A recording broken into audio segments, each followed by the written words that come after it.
Assalamualaikum, salam literasi. Putu buku edisi malam minggu. Bahas buku Same as Ever. Pelajaran abadi tentang risiko, peluang, dan menjalani kehidupan yang baik. Ditulis oleh Morgan Housel. Ini kalau teman-teman pernah buku baca Psychology of Money, The Psychology of Money, ini penulisnya beliau nih, Morgan Housel. Anak judulnya di atas tuh, apa yang tak pernah berubah di dunia yang selalu berubah. Buku yang kelihatan simpel tapi menarik. Saya membelinya karena lewat di medsos ya. Kok kayaknya seru ngeliat reviewnya, wah terus tak beli. Jadi judulnya sebenarnya sama seperti biasa. Buku ini termasuk buku kekinian gitu ya. Jadi penyajiannya ringan, sederhana, dan banyak quote-quote yang bernas makna gitu. Jadi modelnya begitu. Terus ada penjelasan di daftar isinya itu langsung dia sampaikan 23 cerita kecil mengenai hal-hal yang tak pernah berubah. Ini kan gaya-gaya penulisan modern kan menyebutkan angka gitu ya.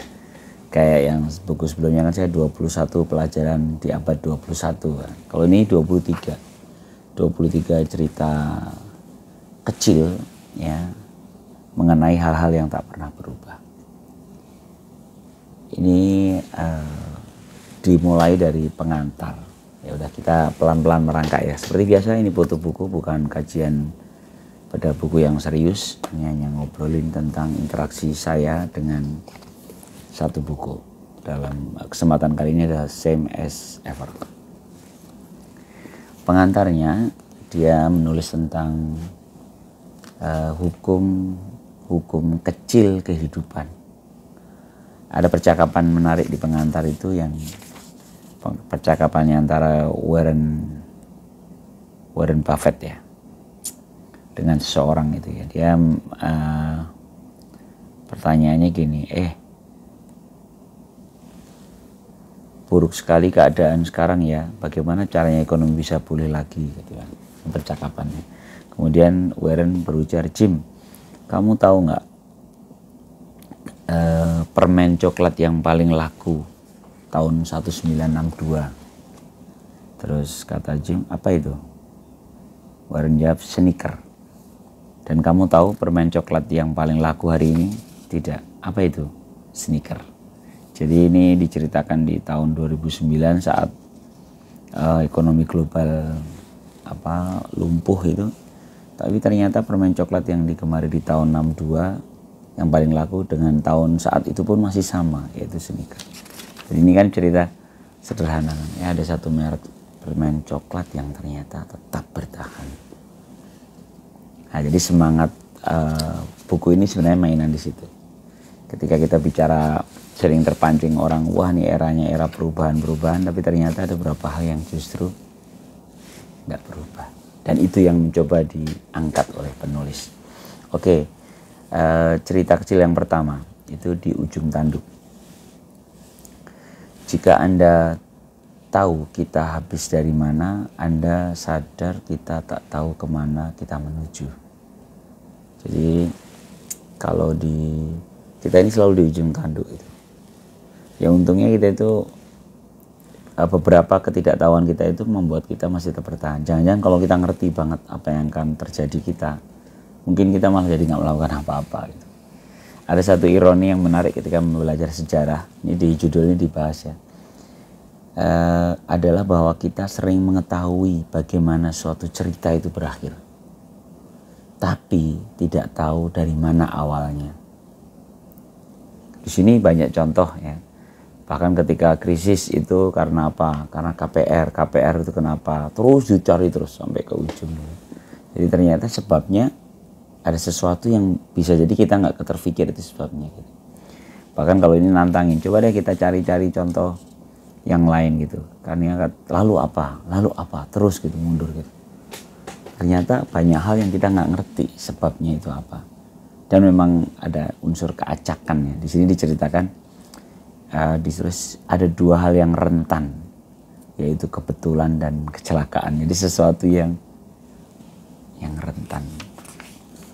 Nah, teman-teman kalau beli buku ini dan bacanya, teman-teman akan merasakan banyaknya cerita. Jadi ini memang banyak cerita-cerita contohnya. Jadi saya nggak akan baca satu-satu karena ceritanya banyak dan melompat-lompat. Mungkin nanti ada yang kira-kira bagus kita nukil lah. Tapi intinya dikunci di judul itu beberapa nilai-nilainya. Seperti biasa saya pakai jurus lama ya. Saya bikin resume. Banyak ini, kalau buku ini banyak sekali yang harus yang menarik untuk diangkat. Tapi mungkin nggak semuanya akan saya bahas ya. Seperti biasa, butuh buku. Ini cuma asal ngobrol tentang apa yang saya pikirkan dan apa yang saya rasakan setelah saya membaca satu buku. Oke, pelajaran kedua. Walaupun di buku ini nggak ada satu duanya ya, tapi saya sengaja menambahkan gitu. Kan tadi bilang 23 cerita kecil. Nah, itu yang pertama tadi di ujung tanduk. Yang kedua adalah risiko adalah apa yang tidak Anda lihat. Ini juga menarik ya. Jadi risiko itu sebenarnya apa yang tidak Anda lihat. Kita amat hebat dalam memprediksi masa depan, kecuali kejutan-kejutannya yang cenderung menjadi hal yang paling berpengaruh. Jadi kita ini kan bikin prognosa, bikin rencana, bikin forecasting itu atas kejadian-kejadian yang akan datang. Tapi sebenarnya kita tidak mampu menangkap kejutan-kejutannya. Ya. Bahkan ada satu kalimat yang menarik, kata Carl Richard, seorang penasihat keuangan. Risiko adalah apa yang tersisa sesudah Anda pikir Anda sudah memikirkan segalanya. Jadi kalau orang mitigasi risiko itu kan memikirkan risiko-risiko yang ada. Ternyata yang disebut risiko itu justru sisanya itu. Sisa yang kamu ngerasa sudah pikirkan semua itu ternyata kelewat gitu. Jadi ada yang menarik di sini, antara semua orang pada masa lalu itu dibutakan delusi atau orang-orang masa kini yang dikecohkan oleh kilas balik. Menurut saya ini menarik ya. Morgan Housel ini mengajak kita mempertanyakan banyak hal. Oke, lanjut ya. Dan ini juga salah satu ciri khas tulisan Morgan Housel di buku ini. Di setiap akhir judul itu memantik ke arah judul berikutnya. Contoh misalnya ketika bicara risiko adalah hal yang tidak Anda lihat. Nah, dia mau melompat ke yang ketiga ya. Dia nambahin gini di baitnya. Berikutnya mari kita bicara tentang harapan kita, tragedi kehidupan kita. Ketika hampir segalanya membaik, tetapi kebahagiaan tidak berubah. Harapan dan kenyataan gitu. Jadi judul berikutnya adalah harapan dan kenyataan. Jadi menurut saya indah sih kalau teman-teman mau menikmati diksi dan rangkaiannya. Memang ada sedikit terganggu oleh penerjemahannya ya, tapi ini wajar karena buku saduran, buku terjemahan. Harapan dan kenyataan, ini pelajaran yang ketiga ya. Aturan pertama kebahagiaan adalah rendahkan harapan. Jadi justru rendahkan. Kalau harapannya lebih rendah, kita mudah untuk mencapai kebahagiaan. Masuk akal ya. Bahkan ada satu ucapan seorang tokoh ini, Ben Ferenc, ini seorang imigran Rumania ya, yang makan nggak bisa bahasa Inggris. Orang tuanya hidupnya sangat dia dikendalikan oleh di New York, dia di kota yang penuh mafia gitu ya. Ada satu kalimat yang indah itu ketika dia nyebutin kehidupan waktu itu berat. Tetapi mereka tidak tahu karena di tempat asal mereka kehidupan lebih berat lagi. Sehingga mereka itu nganggap itu perbaikan. Padahal sebenarnya masih berat. Tapi karena dulunya lebih berat, maka itu sudah dianggap sebagai perbaikan.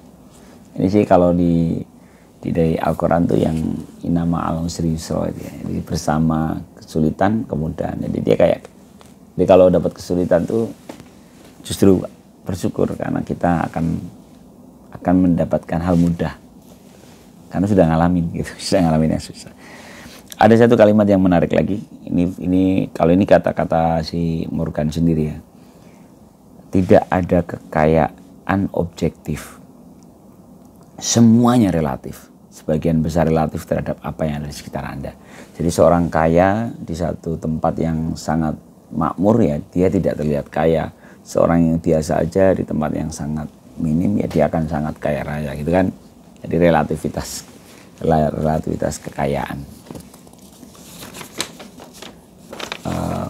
Masih bahas di harapan tadi ya. Uang membeli kebahagiaan seperti obat mendatangkan kenikmatan. Dahsyat jika dilakukan dengan tepat. Berbahaya jika digunakan untuk menutupi kelemahan. Dan mengundang bencana jika tidak ada cukupnya. Seru ya. Jadi uang itu bisa beli kebahagiaan. Itu kayak obat mendatangkan kenikmatan. Dahsyat kalau pas. Kalau sekedar untuk menutupi kelemahan bisa berbahaya. Kalau dia tidak ada cukupnya, mengundang bencana. Wis. Dan ekonomi masa kini, ini sebuah sindiran Morgan Housel pada ekonomi masa kini itu menciptakan 3 hal. Ya. Kekayaan, kemampuan pamer kekayaan, dan rasa iri terhadap kekayaan orang lain. Jadi semuanya negatif ya. Itu yang di zaman sekarang itu yang kejadian. Jadi seorang yang kaya itu justru melahirkan keinginan untuk pamer dan yang satu sisi iri. Sedih ya. Kemudian pelajaran yang keempat, akal budi liar. Ini saya juga sempat apa maksudnya akal budi liar? Kok akal budi liar gitu kan?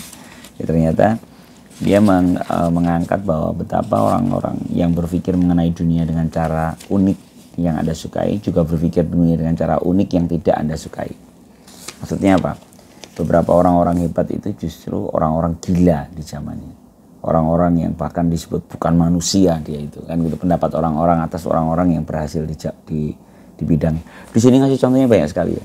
Banyak sekali, saya nggak akan bacakan satu-satu, tapi orang-orang yang sukses itu banyak sekali yang di zamannya itu dianggap aneh, liar, gila gitu. Tapi ternyata dia mampu menjadi orang hebat. Anda harus tantang, ini kata John Boyd ya. Anda harus tantang semua asumsi. Kalau tidak, apa yang jadi doktrin di hari pertama menjadi dogma untuk selamanya. Jadi kalau memang ini kan cara berpikir gila tadi ya, melawan arus tadi. Jadi kalau si John Boyd ini malah nantangin, Anda harus tantang semua asumsi. Kalau ada asumsi, lawan dulu. Bener nggak? Bener nggak? Emang gitu? Kenapa gitu? Kenapa gitu? Kenapa kita harus berani menantang semua asumsi yang ada? Karena kalau dibiarkan menjadi doktrin di hari pertama, dia akan menjadi dogma selamanya. Jadi harus tabrak terus. Ini versi John Boyd. Kemudian yang kelima, angka-angka liar. Angka-angka liar. Judulnya angka-angka liar, terus subjudulnya orang tidak ingin akurasi, mereka ingin kepastian. Ini menarik ini. Orang tidak ingin ketepatan, akurasi itu kan ketepatan, melainkan kepastian. Yang ironi adalah, ini versi menurut Bertrand Russell ya, Bertrand Russell ini filosof juga ya. Dia mengatakan penyebab dasar masalah adalah karena di dunia modern ya, orang bodoh sangat yakin, orang pandai ragu-ragu. Jadi ini yang bikin masalah ya, orang bodoh itu sangat yakin, sementara orang pandai ragu-ragu karena kepandaiannya, karena ilmunya dia jadi ragu-ragu. Sementara kan tadi dibalik kan, di judul tadi kan, bahwa orang itu tidak butuh akurasi, tidak butuh ketepatan, orang butuh kepastian. Sehingga ketika orang bodoh yang yakin tadi malah bisa jadi diterima oleh masyarakat. Sedih ini. Satu sifat umum pada perilaku manusia adalah hasrat menggebu untuk kepastian. Meski hidup di dunia yang tak pasti dan penuh kemungkinan. Ini yang menjadi ironi ya. Jadi hidup dunia ini penuh ketidakpastian, namun kita ini sangat semangat betul mencari kepastian. Hasrat kita itu tinggi betul mencari kepastian. Sementara pesimisme ini yang kebalikannya. Pesimisme itu menggoda dan terasa lebih mendesak daripada optimisme. Jadi kalau namanya pesimis itu kayak seru ya gitu. Emang bisa gitu kan. Orang-orang itu kan pertanyaannya seperti itu terus. Oke ya, ini bagus ya mengambil dari sudut yang berbeda. Angka liar. Kemudian yang keenam, cerita terbaik menang. Cerita terbaik itu menang. Cerita lebih kuat daripada statistik. Ya. Jadi kayak ini kita mafhumnya. Sekarang ini kita butuh narator-narator. Angka, hitung-hitungan statistik itu tidak menggugah. Hanya mungkin orang-orang hanya berapa sebagian orang aja yang mau lebih suka dengan data-data. Tapi cerita, dongeng, narasi, sudut pandang itu yang jauh lebih mengena. Gitu. Bahkan kalau kata Mark Twain itu humor adalah cara menunjukkan Anda pintar tanpa menyombongkan diri. Menuntun perhatian ke satu titik adalah salah satu keahlian hidup yang terkuat. Jadi kalau para pencerita yang persuasif itu keren. Kenapa? Karena dia bisa menggerakkan orang di satu titik. Bahwa yang penting bukan ini yang agak ini era-era sekarang nih post truth ya. Bahwa yang penting bukan apa yang Anda katakan dan apa yang Anda lakukan, melainkan bagaimana Anda mengatakannya dan bagaimana Anda menyajikannya. Jadi bukan lo yang pikirin, bukan apa yang kamu lakukan, tapi bagaimana kamu mengatakannya. Bagaimana kamu menyajikannya, itu menjadi lebih penting. Sekarang rasain ya, ternyata orang tidak lihat kontennya, yang penting framingnya diatur seperti apa.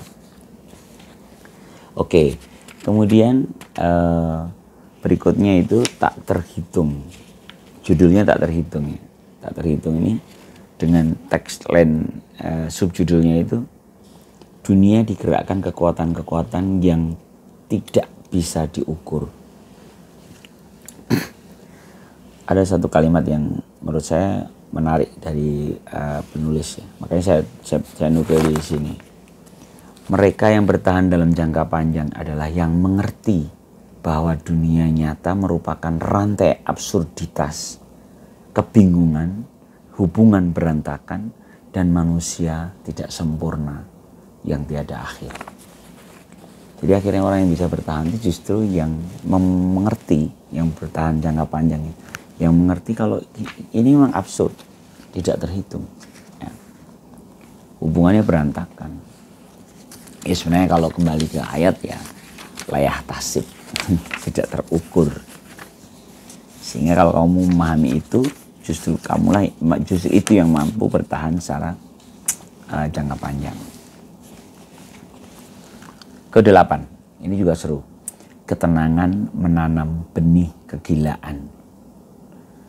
Subjudulnya, gila bukan berarti merusak. Ya, gila itu normal, melampaui kegilaan itu pun normal. Jadi di sini tuh cerita ini. Tak kasih contoh penjelasannya. Pertama-tama Anda menganggap kabar baik itu permanen. Pertama-tama. Kemudian lalu Anda akan tidak memperhatikan kabar buruk. Lalu Anda mengabaikan kabar buruk. Lalu Anda menyangkal kabar buruk. Lalu Anda panik karena kabar buruk. Lalu Anda menerima kabar buruk. Lalu Anda anggap kabar buruk itu permanen. Lalu Anda tidak memperhatikan kabar baik. Lalu Anda mengabaikan kabar baik. Lalu Anda menyangkal kabar baik. Lalu Anda menerima kabar baik, lalu Anda anggap kabar baik itu permanen, terus muter gitu. Ya kan? Kalau di Jawa mungkin filsafat Cokromangilingan ya, muter. Iya kan? Kita tadinya gini, terus menganggap itu permanen, ketika datang lalu mengabaikan, kemudian ketika datang kita kaget lagi, terus datang kabar buruk, terus kita udah terus muter terus. Ya. Dan kejutan itu kan kadang selalu ada kepanikan ya saat ada kabar. Kalau saat kita lalai lalu datang terus kita panik. Nah, kejutan itu ada 6 sifat kalau versi buku ini. Yang pertama, informasi tidak lengkap, ketidakpastian, keacakan, peluang, waktu tidak pas, dan insentifnya buruk. Itu tentang kejutan. Oke, yang ke-9. Terlalu banyak, terlalu dini, terlalu cepat. Ya, jadi suatu gagasan yang bagus terburu-buru akan cepat menjadi gagasan buruk. Jadi suatu yang bagus kalau terburu-buru akan cepat menjadi buruk. Jadi pertumbuhan itu bagus dan yang tak tumbuh itu akan tersingkir. Jadi tumbuh, yang nggak tumbuh minggir. Namun pertumbuhan yang dipaksakan, pertumbuhan yang dipercepat, pertumbuhan yang dibuat-buat cenderung berdampak buruk. Jadi sama aja buruk kalau dipaksakan. Harus sakmatio. Kemudian yang ke-10, tatkala keajaiban terjadi, ya, stres memusatkan perhatian kita dalam cara-cara yang tidak bisa dilakukan di kondisi bagus. Jadi tatkala ada keajaiban, terus kita itu jadinya stres itu membuat kita ngelihat yang nggak bisa di kondisi bagus. Jadi kalau di sini ada satu kalimat yang hati-hati dengan apa yang Anda inginkan. Jadi ternyata kadang-kadang yang tidak kita inginkan terjadi membuat kita justru melihat hal-hal yang dari kondisi yang wajar. Oke ya, kewaspadaan ini. Yang berikutnya 11, tragedi sekejap dan keajaiban jangka panjang. Jadi kabar baik itu berasal dari penumpukan, ya, penumpukan yang selalu butuh waktu. Sedangkan kabar buruk itu berasal dari hilangnya kepercayaan dan kesalahan berat yang bisa terjadi dalam sekejap. Mungkin kalimat yang populer ya dari Warren Buffett ya. Diperlukan 20 tahun untuk membangun reputasi dan cukup 5 menit untuk menghancurkannya. Yaitu kalau kejutan yang cepat, berupa hancurnya itu cepat. Kemudian yang ke-12, kecil dan besar. Ketika hal-hal kecil itu menumpuk menjadi hal-hal. Ini sering terjadi juga ya. Ini kalau dia buku mungkin Atomic Habit ya. Jadi kalau mau mengubah itu ternyata dia dari hal-hal kecil. Hal besar itu selalu dari hal-hal kecil. Berikutnya ya, kegembiraan dan keputusasaan. Progres memerlukan optimisme dan pesimisme secara berbarengan. Jadi contoh nih, dia ngasih contohnya bagus nih. Rencana keuangan terbaik itu menabung dengan cara pesimis, investasi dengan cara optimis. Jadi kita itu di antara pesimisme dan optimisme secara berbarengan. Ke-14, korban kesempurnaan. Jadi ada keunggulan besar dalam keadaan sedikit yang kurang sempurna. Jika pekerjaan Anda kerja kreatif ya, atau memikirkan hal-hal besar gitu, ternyata waktu yang dihabiskan untuk mondar-mandir ke taman, rebahan di sofa, itu justru waktu yang efektif. Justru waktu yang berharga gitu. Jadi kadang sedikit tidak efisien itu bagus. Karena kerjaannya kan ternyata harus mikir kan. Sementara kadang-kadang kan kita ngukurnya hanya ngukur-ngukur yang bisa diukur kan. Seperti evolusi ya. Evolusi itu kan makin menyadari semakin kita berusaha jadi sempurna, semakin rentan. Secara evolusi begitu. Makanya udahlah, terima kondisi yang ada. Ke-15, seharusnya susah. Jadi segala yang layak dikejar menghadirkan sedikit sakit. Triknya biar nggak terasa sakit adalah tidak peduli rasa sakitnya. Jalan pintas itu menarik karena kelihatannya seperti jalur untuk mendapatkan imbalan tanpa usaha. Kelihatannya kan jalan pintas kan, misalnya kita mau menuju tempat sana muter-muter, terus tiba-tiba kita nemu jalan set, kan itu udah lebih mudah, lebih cepat ya kan. Tapi ternyata dalam kenyataan jalan seperti itu jarang ada. Jadi jangan nunggu-nungguin semuanya ada jalan pintas ya, nggak semuanya ada. Udah lebih cepat, gampang, lebih murah, efisien kan, nggak semuanya ada itu. Kemudian yang ke-16, tetaplah berlari. Sebagian besar keunggulan daya saing itu nanti akan hilang. Seperti teori evolusi teori evolusi itu bukannya mendorong kita menjadi lebih ampuh, tapi yang tidak ampuh lewat. Gitu. Jadi kalau kamu lari, terus aja lari. Nanti daya yang persainganmu itu akan jatuh sih, akan hilang sendiri. 17 ya, keajaiban masa depan. Selalu terasa seolah ketinggalan dan potensi teknologi baru itu. Ya, jadi masa depan keajaiban masa depan itu lahir dari inovasi. Jadi kalau kamu ngerasa ketinggalan, ngerasa kurang, terus kita memikirkan sesuatu yang baru. Ke-18, lebih keras daripada kelihatannya dan tidak seasik tampaknya. Ya. Rumput selalu lebih hijau di sisi yang dipupuk dengan omong kosong. Ini menarik ya. Jadi makanya kadang-kadang namanya orang kan cenderung apa istilahnya, semua kecap itu nomor 1 gitu ya. Jadi cenderung ngomong kemana-mana. Jadi akhirnya kenyataannya ternyata nggak seasik kenyataannya. Oke, terus 20. Sekarang 19-nya insentif kekuatan terbesar di dunia. Apabila insentifnya gila, berlakunya gila. Orang bisa dibuat membenarkan dan membela apapun. Ini insentif, imbalan. Jadi menjadi objektif murni itu susah banget. Kalau insentifnya itu dorong Anda ke satu arah. Kalau kita misalnya ngomongin apa, ya oke menjelang pemilu lah ya. Misalnya kita ngomongin yang idealis gitu. Ya, kekuatan kucuran insentif itu bisa mengguyur semuanya. Hal-hal tak berkelanjutan. Ini tapi kalimat ini saya masih belum dapat. Hal tak berkelanjutan bisa bertahan lebih lama daripada yang diantisipasi. Ini tak kasih tanda tanya sih. Karena saya masih, maksudnya apa nih? Gitu. Kemudian nomor 20 sekarang Anda mengerti. Tidak ada yang lebih meyakinkan daripada apa yang Anda alami sendiri. Jadi kamu dengar macam-macam komentar orang sana kemari. Lo kalau nggak, yang ngalamin siapa? Lo. Berarti Anda mengerti. Kita akan mengerti sendiri karena sudah ngalamin. Sementara nih kelanjutannya nomor 21. Bentang waktu. Berkata saya siap untuk jangka panjang, agak mirip berdiri di kaki Gunung Everest, menunjuk ke puncaknya dan berkata saya akan menuju ke situ. Bagus, sekarang ujiannya. Jadi kita harus bersiap untuk jangka panjang. Jadi menyiapkan bentang waktu. Karena jangka panjang itu adalah, nah ini menarik, ini ada kalimat dia yang bagus. Jangka panjang itu adalah kumpulan jangka pendek. Makanya, waduh berat banget nih. Ya jangan lihat gitu. Jangka pendeknya kita ambil, kita lakuin. Jadi kumpulan jangka pendek itulah yang disebut jangka panjang. Ada kalimat yang seru juga. Kesabaran seringkali adalah keras kepala yang tersamar. Jadi kesabaran itu orang yang keras kepala. Orang udahlah lo kok masih jalan aja sih, masih nggak nyerah-nyerah, keras kepala gitu. Tapi untuk kali yang bener ya. Kemudian 22, mencoba terlalu keras, tidak ada tambahan nilai untuk kesulitan. Jadi kesederhanaan itu adalah tanda, ini kata Esther Dictra, wah bacanya susah banget ya. Kesederhanaan adalah tanda kebenaran, seharusnya kita tahu itu, tapi kompleksitas itu kadang terlalu menarik. Jadi ternyata kita butuh sesuatu yang sederhana untuk memandang kesulitan yang ada di depan mata kita.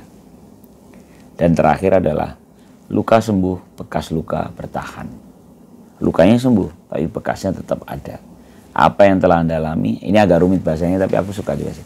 Apa yang telah Anda alami tetapi tidak pernah saya alami membuat Anda percaya apa yang Anda lakukan. Ya, jadi apa yang